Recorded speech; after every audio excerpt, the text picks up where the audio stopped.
August 15 നമുക്ക് പെരുന്നാളിനായിരുന്നു ചോനൂര്. നമുക്ക് ഇവിടെ പുതിയ മാലയാണ് ലെമൺ ഇട്ടുണ്ടായിരുന്നത്. അപ്പോൾ അതിന് നമുക്ക് മാല ബൾബ് പോയി.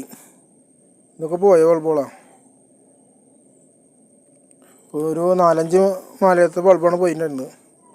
അപ്പോൾ നമുക്കിപ്പോൾ അത് നമ്മൾ വാട്ടർ പ്രൂഫ് ചെയ്തിട്ടുണ്ടായിരുന്നില്ല, സിലിക്കോൺ ഇട്ടിട്ട്. വേണ്ട, സിലിക്കോണാണ് നമ്മൾ ഉപയോഗിക്കുന്നത്. ഇപ്പോൾ മേടിച്ചിട്ടുള്ളത് പുതിയ കണ്ണ്.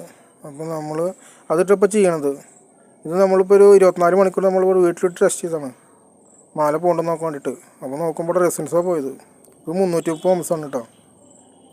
ഇത് 400 ഓംസ്, 400 വോൾട്ട് 47 വരുന്നത്. ഇത് 450 വരുന്നുണ്ട്. അപ്പോൾ നമുക്ക് ഇനി വാട്ടർ പ്രൂഫ് ചെയ്തിട്ടും ചെയ്യുള്ളൂ വെച്ചിട്ടാ. ഇനി ആരെങ്കിലും മാല ചെയ്യണമെങ്കിൽ വാട്ടർ പ്രൂഫ് ചെയ്യാറ്റും ബെറ്റർ, അല്ലെങ്കിൽ ബൾബ് പോവും.